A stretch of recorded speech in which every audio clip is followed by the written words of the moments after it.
नमस्कार दोस्तों, मैं सोनम जैन और आप सभी देख रहे हैं सोनम जैन की कहानियाँ। और आज की कहानी है अनपर जेठ जेठानी। यदि आप सभी को मेरे द्वारा लिखी गई ये कहानी पसंद आए तो चैनल को सब्सक्राइब कर लीजिएगा और पास में जो बेल आइकन का बटन है उसे प्रेस करना बिल्कुल ना भूलें, क्योंकि उसी से मिलेंगी आप सभी को मेरी आने वाली हर कहानी की नोटिफिकेशन। कहानी पसंद आने पर वीडियो को लाइक जरूर कीजिएगा, क्योंकि जब आप करते हैं वीडियो को लाइक तो मुझे मिलती हैं कहानियाँ लिखने के लिए प्रेरणा, और कहानी को अपनों के साथ शेयर करना बिल्कुल ना भूलें। तो चलिए बिना टाइम वेस्ट किए कहानी शुरू करते हैं। मैं कोई बच्ची नहीं हूँ कि आप मुझे समझाने आ गई। मैं अपनी ज़िंदगी के फैसले खुद ले सकती हूँ, और आप जैसे अनपढ़ से तो मुझे कोई भी सलाह नहीं चाहिए। जेठानी जी, आरती गुस्से में अपनी जेठानी से कहती। मीना जी एक गिन्नी थी। मीना जी की शादी 16 वर्ष में हो गई थी। उस वक्त पढ़ाई का इतना महत्व नहीं था, इसलिए उनकी पढ़ाई पर ध्यान नहीं दिया गया। मीना जी घर की बड़ी बेटी थी। उनके माता पिता को अपनी 4 बेटियों की और शादी करनी थी, इसलिए उनकी शादी में जल्दबाजी की गई। उनकी शादी 20 वर्षीय विवेक जी से हुई। बड़ी बेटी होने के कारण सबको उनकी चिंता रहती थी। रिश्तेदार भी रिश्ते लाते रहते थे, और जब विवेक जी का रिश्ता आया तो उनके माता पिता ने उनकी शादी कर दी। विवेक जी के परिवार में उनके 2 छोटे भाई थे। गांव में खेती बाड़ी थी, पैसों की कोई कमी नहीं थी। घर भी बहुत बड़ा था, इसलिए उन्हें विश्वास था कि इस घर में उनकी बेटी खुश रहेगी। वैसे उनकी बेटी को उस घर में कभी कोई परेशानी हुई नहीं। वह मायके में अपनी माँ के साथ काम करती थी और अपने ससुराल में अपनी सास के साथ काम करने लगी। इस सब में उन्हें कोई परेशानी नहीं हुई। अपनी माँ की सीख और शांत स्वभाव से वह ससुराल में कम समय में ही अपने लिए जगह बना लेती, और उनके देवर उन्हें भाभी माँ कहकर बुलाते थे। धीरे धीरे उन्होंने अपने अच्छे व्यवहार से सबका दिल जीत लिया। लेकिन विवेक जी के पिताजी विवेक जी से खुश नहीं थे, क्योंकि वह विवेक जी से कहते कि तुम खेती बाड़ी करो। लेकिन विवेक जी का मन पढ़ाई में ज़्यादा रखता था। वह शहर जाना चाहते थे, इसलिए उन्होंने कई नौकरी के फॉर्म भी भरे, पर हर बार उन्हें असफलता ही मिलती। पर कहते हैं हम किसी भी चीज़ को मेहनत और लगन से करें तो सफलता मिलती है, और विवेक जी के साथ भी यही हुआ। उनकी नौकरी लग गई, और जब वह अपने माता पिता को देते तो उनके पिताजी कहते, तुम्हारी खुशी में ही हमारी खुशी है। तुमने इस नौकरी के लिए बहुत मेहनत की, तो अब तुम शहर में रहो। और मीना जी की सास कहती, गांव में हम लोग हैं, तुम अपने साथ बहू को भी ले जाओ। कहते हुए उनकी सास की आंखों में आंसू आ जाते। तब मीना जी कहती, माँ आप रोएंगी तो मैं कैसे जा पाऊंगी। मैं नहीं जाऊंगी। हाँ माँ, मीना सही कह रही है। यदि आप रोएंगी तो मैं भी नहीं जाने वाला। अच्छा अब ठीक है, मुझे मस्का मत लगा। मीना जी की सास कहती, जब नौकरी के लिए इतनी मेहनत की है तो जाएगा क्यों नहीं। और जिस माँ के इतने अच्छे बेटे बहू हों, वह माँ दुखी कैसे हो सकती है। विवेक जी और मीना जी अपने जाने की तैयारी करने रखते, और एक दिन विवेक जी और मीना जी अपने माता पिता का आशीर्वाद लेते और शहर नौकरी करने के लिए जाते। तब उनकी माँ मीना जी से कहती, भगवान ने मुझे बेटी नहीं दी थी, इस बात का बहुत दुख है, लेकिन आज बहू के रूप में एक इतनी प्यारी बेटी दी, इस बात की खुशी भी है मुझे। पर उस बेटी से दूर रहना पड़ेगा, इस बात का दर्द भी रहेगा। तब मीना जी कहती, माँ जब भी आप मुझे याद करेंगी तब मैं आपके पास आ जाऊंगी, बातें करती हूँ। भरोसा है मुझे मेरे बच्चों पर। मेरी एक आवाज़ में आ जाएंगे। अच्छा अब जाओ तुम दोनों, वरना मुझे फिर रुला दोगे। हंसते हुए उनकी माँ कहती। रोहित और रवि भी अपनी भाभी माँ और भैया के जाने से दुखी थे। उनकी माँ का रो रो कर बुरा हाल था, और बापूजी अपना दर्द किसी से कह नहीं पा रहे थे। विवेक जी और मीना जी शहर चले जाते, और उन्हें शहर गए 1 हफ्ता ही हुआ था कि तभी उनके पड़ोसी का उनके पास फोन आता, और वही विवेक जी से कहते, बेटा जल्दी से आ जाओ, तुम्हारे माँ बापूजी को तुम्हारी ज़रूरत है। विवेक जी ने घबराते हुए कहा, क्या हुआ, आखिर ऐसा क्या हुआ कि आप फ़ोन कर कर हमें बुला रहे हैं। माँ बापूजी कहाँ हैं, मुझे उनसे बात करनी है, बात कराइए। तब वही पड़ोसी ये कहकर फ़ोन रख देता, तुम गांव आ जाओ, सब पता चल जाएगा। विवेक जी और मीना जी बहुत घबरा जाते, और वही एक गाड़ी बुक करते और गांव की तरफ निकल जाते, और वहां जाकर देखते कि उनके माँ बापूजी ये दुनिया छोड़कर जा चुके। उनके छोटे भाई बहते हुए रो रहे हैं, और अपने भैया और भाभी माँ को देखकर वह दौड़ते हुए उनसे चिपक जाते। विवेक जी और मीना जी को समझ में नहीं आ रहा था आखिर यह सब कुछ हुआ क्या। अचानक से उनकी दुनिया ही बदल गई। तब उनके पड़ोसी आकर उन्हें बताते हैं कि एक एक्सीडेंट में उनके माँ बापूजी ये दुनिया छोड़कर चले गए। बेटा जिसे जाना है उसे तो हम वापस नहीं ला सकते, लेकिन अब तुम्हारे दोनों भाई तुम्हारी जिम्मेदारी हैं। बेटी, अब तुम ही इनकी माँ हो।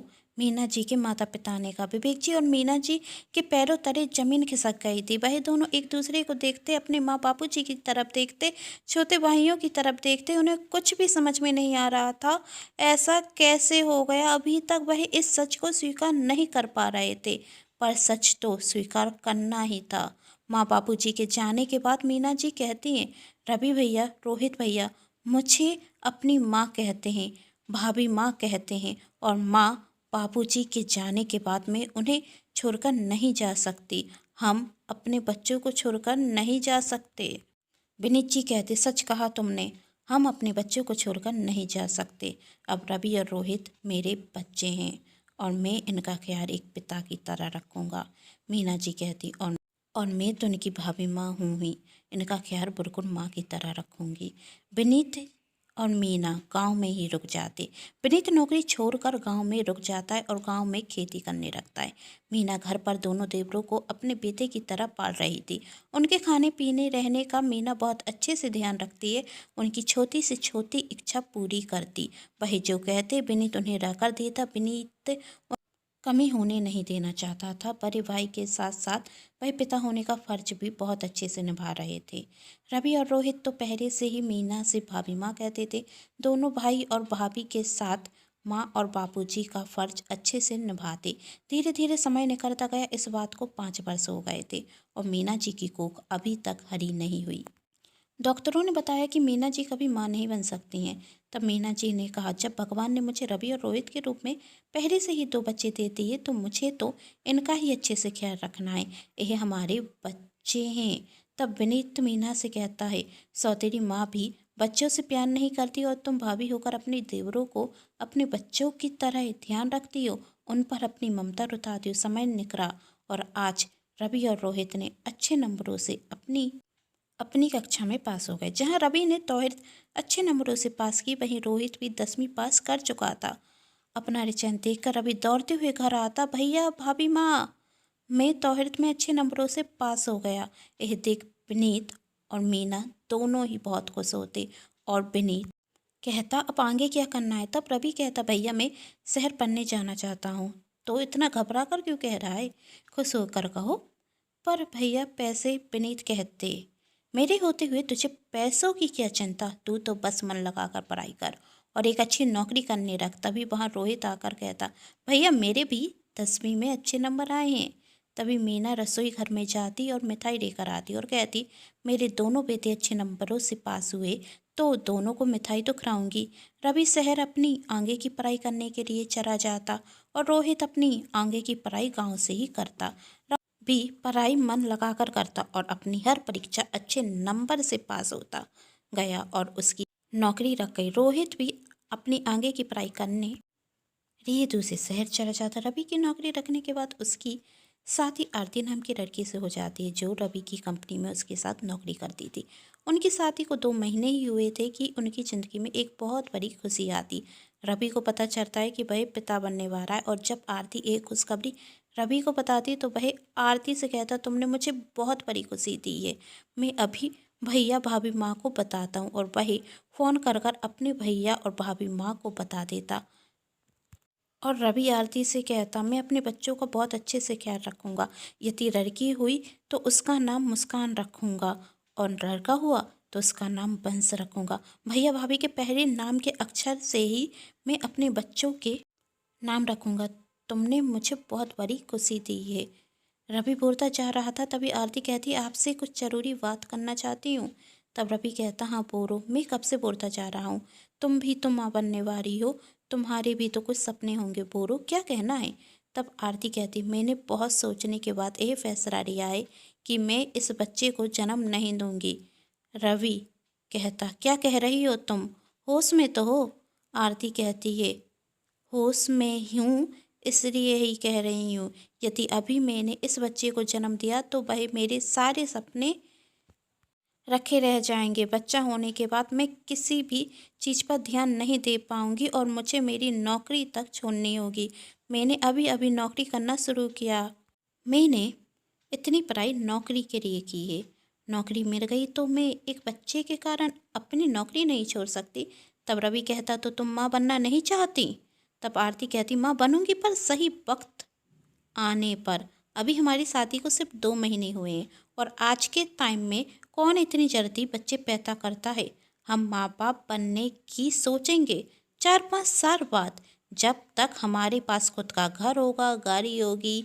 और जरा सोचो, जब बच्चा होगा तो हम उसे क्या सुख सुविधा देंगे।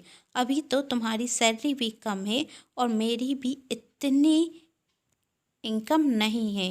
इतने में तो अपना ही खर्च नहीं उठा पा रहे हैं, तो बच्चे को एक अच्छी ज़िंदगी कैसे देंगे। रवि आरती को बहुत समझाता, लेकिन आरती अपनी जिद पर अड़ी हुई थी और रवि यह बात अपने भैया भाभी को बताता तो वह दूसरे दिन आरती से मिलने के लिए आते हैं।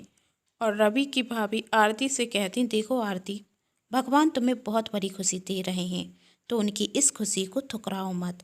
तुम माँ बनने वाली हो और यह एक औरत के लिए बहुत खुशी की बात है। अरे यह खुशी हर किसी को नसीब नहीं होती, इसलिए अपने आने वाले बच्चे को इस दुनिया में लेकर आओ और अपनी जिद छोड़ दो। तब आरती कहती मैं कोई बच्ची नहीं हूँ कि आप मुझे समझाने आ गई। मैं अपनी ज़िंदगी के फैसले खुद ले सकती हूँ और आप जैसे अनपढ़ से तो मुझे कोई भी सलाह नहीं देनी है। मैं आज के टाइम की लड़कियों और आज के समय में हर काम सोच समझ कर किया जाता है।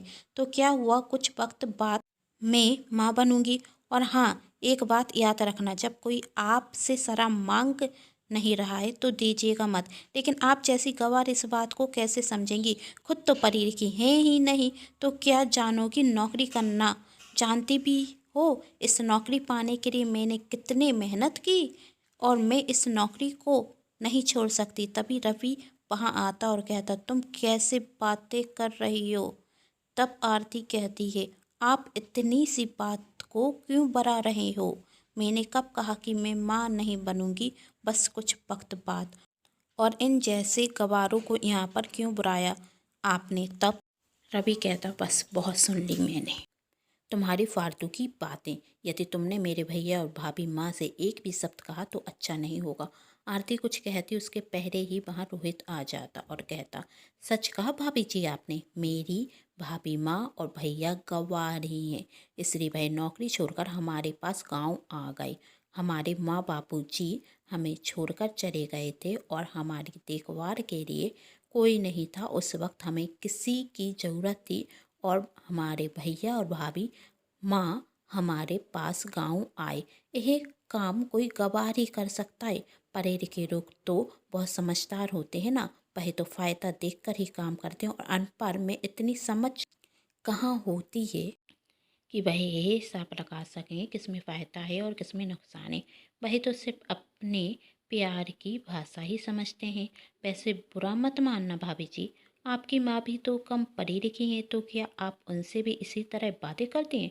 तब आरती गुस्से में रोहित से कहती है छोटे हो, छोटे की तरह बात करो, जबान चलाने की ज़रूरत नहीं। तुम्हारी भाभी माँ ने यह भी नहीं सिखाया तुम्हें अपनों से बड़ों से कैसे बात करते हैं? तब रोहित कहता भाभी माँ ने तो बहुत अच्छे से समझाया भाभी जी, अपने से बड़ों से कैसे बातें करते हैं। लेकिन आप जैसे समझदार भाभी जी के आने के बाद यह भी समझ में आ गया कि जब इंसान से ज़्यादा बोले तो उसे जवाब देना भी जरूरी होता है और सच बर्दाश्त नहीं हुआ आपसे। तभी मीना रोहित से कहती बस रोहित, एक और शब्द नहीं बोलोगे तुम आरती से। आरती भी तुम्हारी भाभी है, उसे भी सम्मान दो जितना तुम मुझे देते हो। तब आरती मुँह चिढ़ाते हुए कहती है अब यह सब नाटक करने की कोई ज़रूरत नहीं और मेरा फैसला अता है। तब मीना आरती से कहती तुम यह बच्चा इसलिए नहीं चाहती ना कि इसके होने के बाद तुम इसकी देखभाल में व्यस्त हो जाओगी और तुम्हें यह लगता है कि इसके आने के बाद तुम इसकी देखभाल में व्यस्त हो जाओगी और तुम्हारा प्रमोशन नहीं होगा। तुम ना तब माँ बनना चाहती हो जब तुम्हारी अच्छी इनकम हो, जिस वजह से अपने बच्चे को एक अच्छी ज़िंदगी दे सको। तो मैं तुमसे वादा करती हूँ ऐसा कुछ नहीं होगा। तुम इस बच्चे को जन्म दे तो मैं इसे गोद ले लूँगी। सबके बार बार कहने पर आरती बच्चे को जन्म देने के लिए तैयार हो जाती और 9 महीने बाद आरती जुड़वा बच्चों को जन्म देती, एक बेटा एक बेटी। और तभी मीना आकर आरती से कहती बच्चे तो बहुत प्यारे हैं तुम पर और रवि पर गए हैं। देखो तो जरा। आरती अपने बच्चों को गोद में लेती। तभी मीना आरती से कहती, मैंने तुमसे वादा किया था कि बच्चों की देखभाल तुम्हें नहीं करनी होगी। मैं इन्हें लेकर अपने साथ घर जा रही हूँ। बच्चे मुझे दे दो। तब आरती रोते हुए कहती, नहीं भाभी माँ, मैं इन्हें आपको नहीं दे सकती। मैंने इन्हें 9 महीने अपनी कोख में पाला है, तो क्या मैं अब इन्हें नहीं पाल सकती? मैं अपनी ज़रूरतें कम कर लूँगी, पर इन दोनों को अपने से दूर नहीं कर पाऊँगी। भाभी माँ, मुझे अपनी गलती का एहसास हो गया है। तब मीना मुस्कुराती। रवि रोहित इसका कारण पूछते। तब मीना कहती, मैं जानती थी जब आरती अपनी संतान को अपनी गोद में लेगी तो उन्हें खुद से दूर नहीं कर पाएगी।